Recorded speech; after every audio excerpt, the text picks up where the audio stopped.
Hello बच्चों, let's read the question. तो इस क्वेश्चन में हमें बोला गया है कि कौन सा ऐसा पेयर्स है जो इनकरेक्ट मैच है। तो पेयर्स जो हमें यहाँ दिए गए हैं, दे आर ए में लिखा है प्योरीन्स, एडेनिन एंड ग्वानिन। बी में पायरिमिडीन्स के लिए लिखा है साइटोसिन एंड यूरेसिल। सी में है न्यूक्लियोसाइड्स जिसके लिए लिखा हुआ है एडिनोसाइन और thymidine. And then the last जिसमें डीएनए के लिए लिखा है it is a basic biomolecule. तो इस क्वेश्चन के लिए अगर हम बात करते हैं हमारा की कॉन्सेप्ट की, देन हमारा की कॉन्सेप्ट यहाँ है पॉलीन्यूक्लियोटाइड चेन। दैट मीन्स यहाँ पे हम लोग पॉलीन्यूक्लियोटाइड चेन के बारे में बात करने वाले, जिसको हम लोग ऐसे डिफाइन कर सकते हैं कि इसमें हमारे स्ट्रक्चर्स आएंगे ऑफ डीएनए, जिसमें हम लोग जानते हैं कि डीएनए जो स्ट्रक्चर है it is has 3 main component, जिसके वजह से डीएनए बना है। ये 3 मेन कंपोनेंट्स क्या है? नाइट्रोजिनस बेसिस, फिर हमारा आता है पेंटोज शुगर, एंड लास्टली आता है फॉस्फेट ग्रुप। एंड यही तीनों मिलके हमारा डीएनए का स्ट्रक्चर बनाते हैं। सो डीएनए के बारे फर्दर बात करने से पहले वी शुड नो कि हमारा जो बायोमोलिक्यूल है, बायोमोलिक्यूल को हम लोग डिफाइन कर सकते हैं as those molecules which are found in living organisms. तो अगर हम कुछ बायोमोलिक्यूल के स्ट्रक्चर्स के बारे में बात करें या वो मॉलिक्यूल्स जिसके अंदर आते हैं, then they are carbohydrates, lipid, proteins, nucleic acid. तो हम लोग जैसे कि जाने कि बायोमोलिक्यूल्स के अंडर ही हमारे आते हैं न्यूक्लिक एसिड। तो here we can write nucleic acid and we all know कि न्यूक्लिक एसिड्स में हमारे कौन कौन से एग्जाम्पल है, डीएनए एंड आरएनए। तो जैसे कि हम लोग यहाँ से जाने कि डीएनए जो है it is a nucleic acid which is a part of biomolecule. तो इसीलिए हमारा जो ऑप्शन डी में लिखा है DNA is a basic biomolecule, ये करेक्ट हुआ हमारा।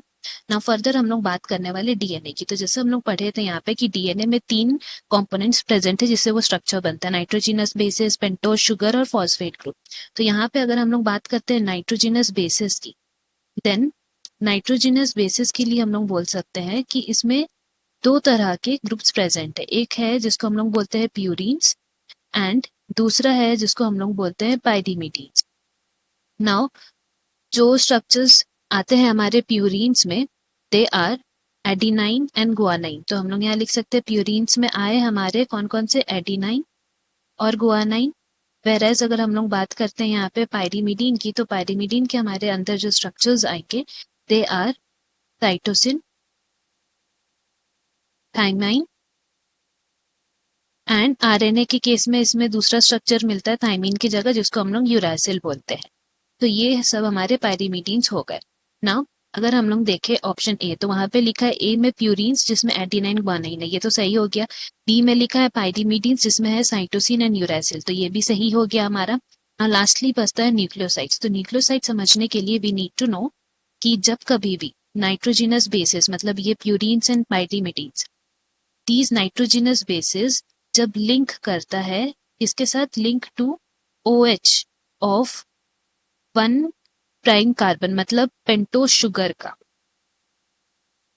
जो है 1 कार्बन, उसका जो 1th पोजीशन है उस वहां पे OH ग्रुप रहता है।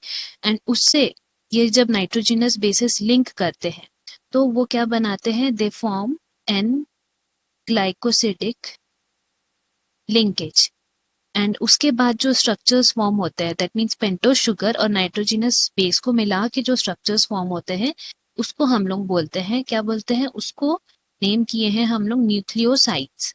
नाउ न्यूक्लियोसाइड्स में वही स्ट्रक्चर्स ही हैं, बस उनका नेम बदल जाता है। दैट इज क्या, उनके नेम्स हो जाते हैं अब एडिनोसाइन, गुआनोसाइन, साइटिडीन